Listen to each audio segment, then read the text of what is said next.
Okay student, आज 9th class chemistry में हम स्टडी करने जा रहे हैं अपना सेकंड लॉ पढ़ेंगे, law of constant proportion. Law of constant proportion.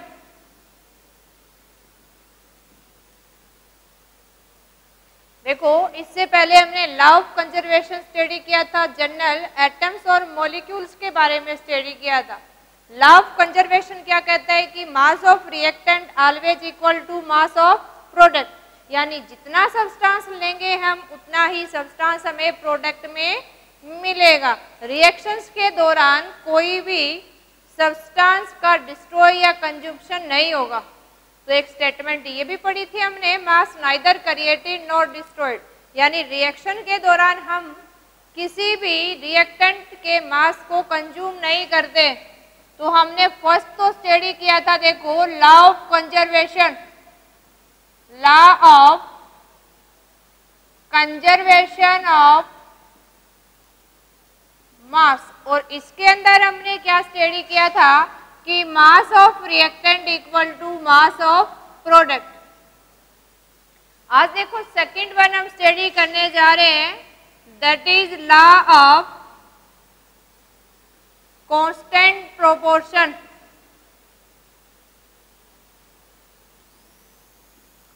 अब देखो, ये law of conservation means mass conserve रहेगा। अब कांस्टेंट प्रोपोर्शंस का मीनिंग क्या है कि जो किसी भी सब्सटेंस या ये कहें कि एटम ऑफ डिफरेंट एलिमेंट आपस में कंबाइन करके कंपाउंड बना रहे, उस कंपाउंड में उनका कंबाइनिंग रेशियो क्या रहेगा, फिक्स रहेगा।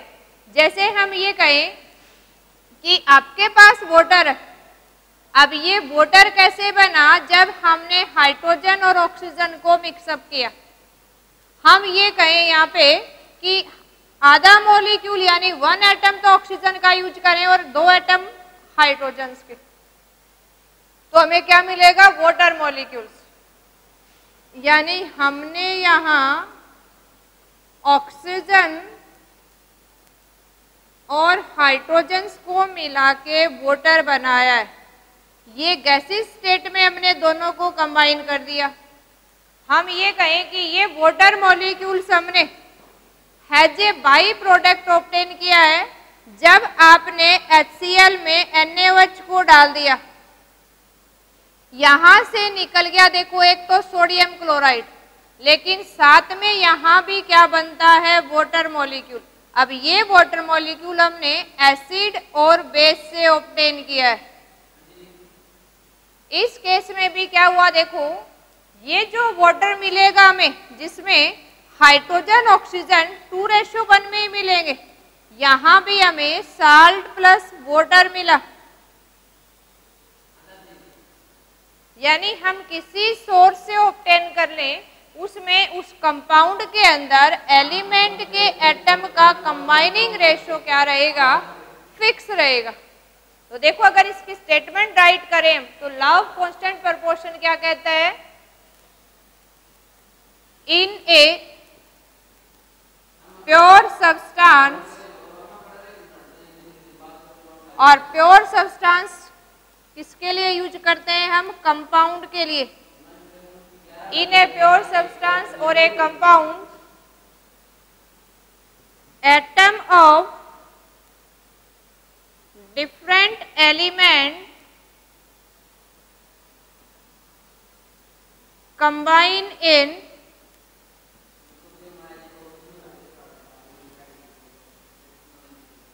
Fix ratio independent of source from which it obtained। देखो, कांस्टेंट प्रोपोर्शंस मींस क्या है, जो भी हमने प्योर सब्सटेंस या कंपाउंड्स आपने ऑब्टेन किया है, उसमें एटम्स जो डिफरेंट एलिमेंट के हम यूज करें, उनका कंबाइनिंग रेशियो क्या रहेगा, फिक्स। ये डिपेंड नहीं करता कि आपने किस तरीके से उसको प्रिपेयर किया या किस सोर्स से ऑब्टेन किया। जैसे इसी केस में अगर हम एग्जांपल लें, देखो,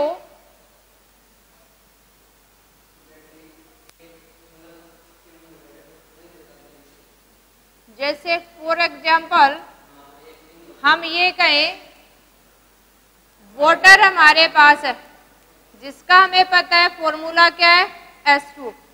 यहां ये कहें वाटर के अंदर हाइड्रोजन एंड ऑक्सीजन एटम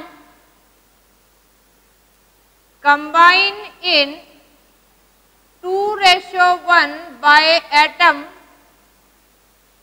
और हम ये कहें देखो हाइड्रोजन का मास कितना होता है आपका 1 और यहाँ 2 एटम्स हैं, क्या कहें 2 रेशियो और ऑक्सीजन का 16, और इसी को अगर सिंप्लीफाई करके लिखें तो हम ये भी लिख सकते हैं 2:16 और 1:8 बाय मास।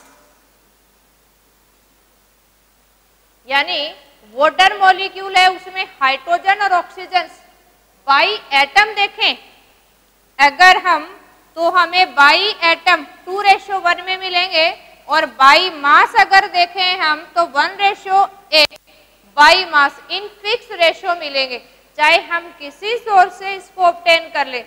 जैसे यहाँ एग्जांपल लें हमें, अगर हम लिखें water obtained from sea, ocean, या फिर ये कहो कि लेक है आपने रिवर से लिया है, और इवन आप ये कहें पोट वाटर है आपके मटके का पानी है, अगर वाटर है तो इसमें हाइड्रोजन ऑक्सीजन का कंबाइनिंग रेशियो 1:8 बाई मास ही मिलेगा हमें, चाहे हम किसी भी सोर्स से इसको ऑब्टेन कर लें। और यही स्टेटमेंट अपनी कौन कह रहा है, ये लॉ ऑफ कांस्टेंट प्रोपोर्शंस। कोई भी कंपाउंड्स हम लेके देखें अगर प्योर फॉर्म में तो उसमें एलिमेंट के एटम का combining ratio always remain same और वो फिक्स रहेगा। देखो नेक्स्ट वन अगर हम एग्जांपल लेके देखें, आप कोई भी कंपाउंड्स के केस में एग्जांपल लेके देख सकते हैं। जैसे हम यहाँ एग्जाम्पल लेके देखते हैं कार्बन डाइऑक्साइड, कार्बन डाइऑक्साइड, अगर कार्बन डाइऑक्साइड का हम फॉर्मूला लिखें दैट इज CO2। अब देखो अगर हम किसी भी सोर्स से किसी भी वे से इसको प्रिपेयर करें, जैसे हम ये कहें कि हमने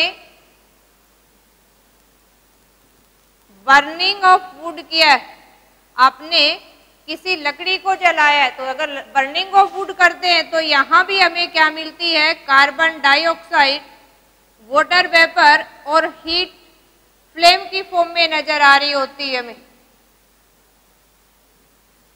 इसी के केस में अगर हम नेक्स्ट वन एग्जांपल दें कि हमने तो वुड को नहीं बर्न किया जी, यहाँ बर्नर के अंदर बर्निंग ऑफ CNG करवा रहे हैं, natural gas, compress natural gas की बर्निंग कर रहे हो, ये भी एक आपका हाइड्रोकार्बन है। अगर CNG को बर्न अप करोगे तो भी आपको क्या मिलेगी बर्निंग में प्रोडक्ट कार्बन डाइऑक्साइड, वाटर और फ्लेम के फॉर्म में हीट। और इसी फॉर्म में अगर ये कहो जी हमने तो यहाँ प्योर चारकोल की बर्निंग करनी है, यानी बर्निंग ऑफ चारकोल करवा रहे हो, charcoal is pure form of carbon, CNG क्या होता है आपका मेनली ब्यूटेन की फॉर्म में, और वुड आपका क्या होता है mixture of carbon and other compounds. इस केस में अगर हम बर्निंग करेंगे, बर्निंग में यहाँ प्रोडक्ट आपको CO2, वाटर और हीट की फॉर्म में ही मिलेगा। आपने देखना है कि किसी भी सोर्स से हम कार्बन डाइऑक्साइड ऑब्टेन कर ले, उसमें उसका कंबाइनिंग रेशियो क्या रहेगा, सेम रहेगा। आप ये भी कह सकते हो कि हम किसी केमिकल रिएक्शन से दो कंपाउंड को मिक्सअप करके बना रहे हैं बर्निंग के अलावा, तो हमें जो CO2 मिलेगी उसमें कार्बन ऑक्सीजन का रेशियो क्या रहेगा, आपका फिक्स रहेगा। जैसे आप ये कहें जी हमने तो सोडियम कार्बोनेट को सल्फ्यूरिक एसिड के साथ रिएक्ट करके यहाँ कंपाउंड मिलेगा हमें sodium sulphate, CO2 and water is release. यहाँ आपने सोडियम कार्बोनेट एक साल्ट को सल्फ्यूरिक एसिड के अंदर मिलाया, सल्फ्यूरिक एसिड, यहाँ में देखो साल्ट मिलता है सोडियम सल्फेट, लेकिन इसके साथ जो गैस रिलीज हो रही है वो कौन सी है, कार्बन डाइऑक्साइड। ये कहें जी हमने तो यहाँ जो फॉर्मेशन की है ये आपने कैल्शियम कार्बोनेट, जिसको आप लाइमस्टोन या हम मार्बल को हीटिंग कर रहे हैं, हमने स्ट्रॉन्ग हीटिंग कर दी है मार्बल की, कुछ भी ऐड नहीं किया, तो यहाँ जो कंपाउंड मिलता है हमें calcium oxide along with CO2, यहाँ भी हमें क्या मिली, carbon dioxide along with lime, या इसको बोलते हैं कैल्शियम ऑक्साइड। ये देखो यहाँ हमें चाहे किसी भी वे से किसी कंपाउंड को सिंथेसाइज कर रहे हैं, प्रिपेयर कर रहे हैं, या नेचुरली हम ये कहें कि हमने एयर से CO2 को अलग कर लिया है, फ्रैक्शनल डिस्टिलेशन से हमने एयर में से CO2 को अलग कर लिया है बाय फ्रैक्शनल डिस्टिलेशन, तो भी हम जो CO2 ऑब्टेन कर रहे हैं, तो ये अपना लॉ ऑफ कांस्टेंट प्रोपोर्शन क्या कहता है, किसी एक कंपाउंड, एक सब्सटेंस के अंदर एलिमेंट के एटम का कंबाइनिंग रेशियो सेम रहेगा, चाहे उसको आप किसी तरीके से कहीं से भी ऑब्टेन कर ले। यही अपना लॉ कौन सा है, लॉ ऑफ कांस्टेंट प्रोपोर्शंस। कौन सा है, लॉ ऑफ कांस्टेंट प्रोपोर्शन। देखो अगर हम इसको यहाँ एक्सप्लेन करें कि कार्बन डाइऑक्साइड हमारे पास है, तो हमें पता है देखो कार्बन का अगर एटॉमिक मास है तो 12 है, ऑक्सीजन का कितना है 16, और अगर इन्हीं के मास से हम CO2 के अंदर एक्सप्लेन करें तो कार्बन का मास तो 12 हो गया और ऑक्सीजन का मास कितना है, 2 एटम है तो 32, तो हम ये कहेंगे कि 12:32, या इसको हम 4 से काट दें, दोनों 4 के मल्टीपल है, 4 3 जा एंड 4 8 जा, तो ये भी कर सकते हैं कि 3:8 बाई मास कार्बन और ऑक्सीजन आपस में कंबाइन कर रहे हैं, किसके अंदर, इन कार्बन डाइऑक्साइड।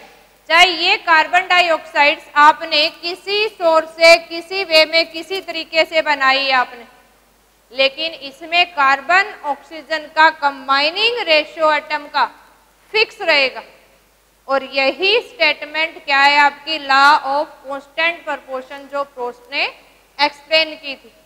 आई होप आपको अच्छे से समझ में आ गया होगा। देखो अब नेक्स्ट वन अगर देखें, आज भी हम इसको फॉलो करते हैं अपने कंपाउंड्स को प्रिपेयर करने में। अब लॉ ऑफ कांस्टेंट प्रोपोर्शंस की एप्लीकेशन क्या है, कहाँ यूज करेंगे हम इसको, क्यों पढ़ रहे हैं हम इसको।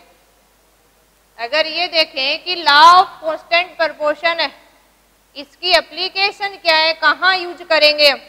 देखो हमसे क्वेश्चन किस फॉर्म में पूछे जाएंगे, एक तो अगर थ्योरेटिकली देखें तो हमसे सीधा स्टेटमेंट पूछा जाता है कि explain the law of constant proportions with example. Second one हमसे कैसे पूछा जा सकता है कि गिवन क्वेश्चन देके और एक्सप्लेन करो कि ये लॉ ऑफ कांस्टेंट प्रोपोर्शन को फॉलो कर रहा है या लॉ ऑफ कंजर्वेशन को फॉलो कर रहा है। तो आपने अगर एक ही कंपाउंड अलग अलग तरीके से बना के दिखा रखा है, जैसे हमने CO2 को वाटर को बनाया, तो क्या कहोगे कि लॉ ऑफ कांस्टेंट प्रोपोर्शन है। और अगर मास इक्वल करके दिखा रखे हैं कि मास ऑफ रिएक्टेंट और प्रोडक्ट बराबर है, तो कौन सा है, लॉ ऑफ कंजर्वेशन ऑफ मास। अब इसी के केस में अगर इसकी हम एप्लीकेशन देखें कि लॉ ऑफ कांस्टेंट प्रोपोर्शंस हम क्यों पढ़ रहे हैं, हमारे लिए क्या किस तरह से एप्लीकेबल करेंगे इसको, तो हम लॉ ऑफ कांस्टेंट प्रोपोर्शंस को किसी कंपाउंड में गिवन एलिमेंट के एटम की परसेंटेज फाइंड आउट कर सकते हैं, है ना। गिवन एलिमेंट के एटम कितनी परसेंटेज है, कितनी वेटेज में है गिवन कंपाउंड में, तो इसको एप्लीकेशन में हम कहाँ यूज करते हैं, to find out percentage of given element in a compound, क्योंकि हमें पता है कि किसी कंपाउंड में एलिमेंट का कंबाइनिंग रेशियो क्या रहेगा, फिक्स। इसी केस में देखो हम अगर एग्जांपल लेके देखें, जैसे हमने अभी कार्बन डाइऑक्साइड का ही किया है, तो हमें फाइंड आउट करना है अभी percentage of carbon and percentage of oxygen.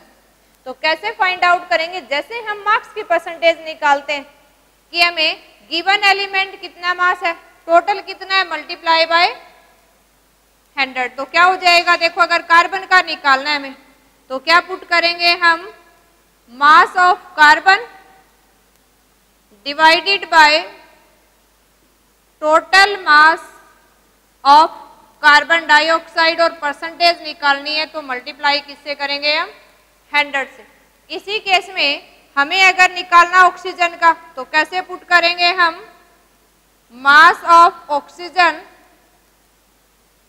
देखो किससे पुट करना है, mass of oxygen in compound, और यहां कंपाउंड हम कौन सा ले रहे हैं, CO2, डिवाइडेड बाय क्या करेंगे, total mass of compound, total mass of compound, और कंपाउंड यहाँ अपना कौन सा है, CO2, और मल्टीप्लाई क्या करेंगे, 100 से। तो हम किसी भी गिवन एलिमेंट के एटम की परसेंटेज फाइंड आउट कर सकते हैं किसी कंपाउंड के अंदर। देखो अगर हमें इसी कार्बन डाइऑक्साइड के अंदर निकालना है, हमें पता है कि कार्बन का मास 12 है, ऑक्सीजन का 16, 2 एटम है, तो मल्टीप्लाई करके हम क्या कर देंगे, ऐड, टोटल अपने पास क्या हो गया, 44 ग्राम। अब इसमें कार्बन की परसेंटेज निकालनी है हमें, तो कार्बन का मास यहाँ कितना है, 12, तो हम यहाँ पुट करेंगे, देखो कार्बन का मास 12 है, टोटल कार्बन डाइऑक्साइड का 44 एंड मल्टीप्लाई बाय 100। सेम अगर हमने ऑक्सीजन का निकालना है, तो ऑक्सीजन का मास कितना हुआ, देखो 2 एटम ऑक्सीजन के, एक का मास कितना है, 16, तो 16 को 2 से मल्टीप्लाई किया, तो ये अपना यहाँ कितना आ गया, 32। तो मास ऑफ ऑक्सीजन CO2 में कितना है, 32, टोटल मास कितना है, 44, और मल्टीप्लाई किससे कर देंगे, 100 से। तो इजीली हम क्या फाइंड आउट कर सकते हैं, किसी कंपाउंड में एलिमेंट की परसेंटेज फाइंड आउट कर सकते हैं। कई बार अगर हमें परसेंटेज गिवन है, तो उस कंपाउंड का फॉर्मूला भी निकाल सकते हैं। जैसे हम किसी कंपाउंड में हर एलिमेंट की परसेंटेज निकाल सकते हैं। अगर किसी एलिमेंट के एटम की परसेंटेज गिवन है, तो हम फॉर्मूला भी निकाल सकते हैं। देखो सेकंड वन अगर एप्लीकेशन देखें हम इसकी,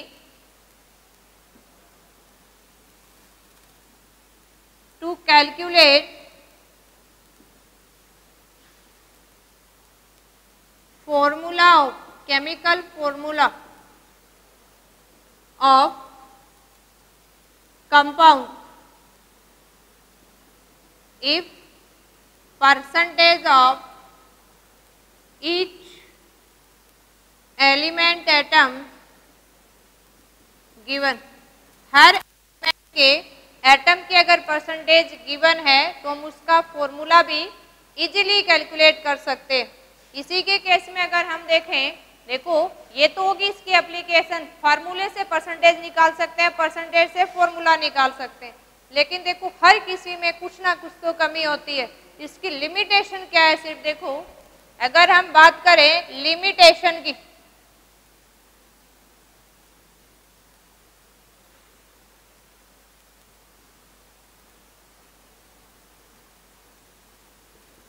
तो ये सिर्फ लिमिटेशन इसके अंदर ही है कि अगर किसी एलिमेंट्स के आइसोटोप्स आ जाए उसमें, तो कांस्टेंट प्रोपोर्शन बाय मास थोड़ा सा डिस्टर्ब हो जाता है। यानी हम ये कहें कि law of constant proportion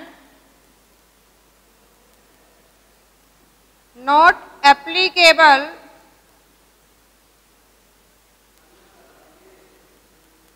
in case of isotopes of element। अगर किसी एलिमेंट के आइसोटोप्स को यूज करें, जैसे हम ये कहें कि देखो आपके पास हाइड्रोजन है, हाइड्रोजन के हमें 3 आइसोटोप्स मिलते हैं, एक हाइड्रोजन जिसका मास 1 है, एक हाइड्रोजन जिसका मास 2 है, एक हाइड्रोजन जिसका मास 3 है। यानी आपको ये किसकी फॉर्म में मिलते हैं? प्रोटोनियम की फॉर्म में मिलते हैं। जिसका 2 मास है उसको ड्यूटेरियम बोलते हैं हम, 3 मास है उसको ट्राइटियम बोलते हैं। अगर इनका मास चेंज हो जाएगा तो फिक्स मास कैसे बोल सकते हैं? तो इस केस में ये आइसोटोप्स के केस में फॉलो नहीं होता है। जैसे आप ये लें, लेकिन हर मैक्सिमम कंपाउंड में यूज करते हैं। कुछ एलिमेंट्स के आइसोटोप्स मिलते हैं, अगर आइसोटोप्स एटम को सब्स्टिट्यूट कर दे, क्योंकि केमिकली दोनों सेम होंगे, तो इनका तब डिस्टर्ब हो सकता है। देखो, एक हम लिखे सिंपल वाटर, एक हमने हाइड्रोजन को ड्यूटेरियम से, देखो इसको हम H से रिप्रेजेंट करते हैं, ड्यूटेरियम को कैपिटल D से, ट्राइटियम को T से। हमने H की जगह D को लगा दिया, तो ये क्या हो गया? आपका ड्यूटेरेटेड वाटर हो गया। और इस ड्यूटेरेटेड वाटर के लिए ही हम क्या यूज करते हैं? हैवी वाटर फॉर्मूला यूज करते हैं। H2O को सिंपल वाटर बोलते हैं और D2O को क्या बोलते हैं? ड्यूटेरेटेड वाटर या हैवी वाटर। अब इसमें मास रेशो डिस्टर्ब हो जाएगा। देखो यहाँ अगर बाई मास रेशो देखें तो 1:8 आएगा हमारा, क्योंकि हाइड्रोजन 2 और 16, यहाँ आपने कैंसिल आउट करके इसको 1:8 निकाल दिया। अगर इसी के केस में देखें, ड्यूटेरियम का मास तो 2 है, तो ये कितना आ जाएगा अपना? 4:16, और इसको अगर कैंसिल आउट करेंगे तो 1:4 आ गया है। तो अभी दैट मीन्स ड्यूटेरेटेड वाटर के अंदर ड्यूटेरियम और ऑक्सीजन का कंबाइनिंग रेशियो 1:4 होगा, और इसमें हाइड्रोजन और ऑक्सीजन का कंबाइनिंग रेशियो कितना है? 1:8। तो सिर्फ law of constant proportion isotopes के केस में एप्लीकेबल नहीं है, बाकी सारे कंपाउंड्स के अंदर हम इसको फॉलो करेंगे, क्योंकि आइसोटोप्स सेम एलिमेंट के एटम होते हैं लेकिन उनका मास डिफरेंट हो जाता है। तो ये भी आपने ध्यान रखना है। देखो यहाँ वर्ड हम आइसोटोप्स यूज करें। आइसोटोप्स क्या होते हैं? Atoms of same element having different mass. इसलिए लॉ ऑफ कांस्टेंट प्रोपोर्शन सिर्फ आइसोटोप्स के केस में फॉलो नहीं होता है, बाकी हर केस में फॉलो करेंगे। ओके स्टूडेंट, आज हमने पढ़ा law of constant proportion. Next हम पढ़ेंगे डाल्टन एटॉमिक थ्योरीज। आपने अच्छे से इसको नोट्स तैयार कर लेने। ओके।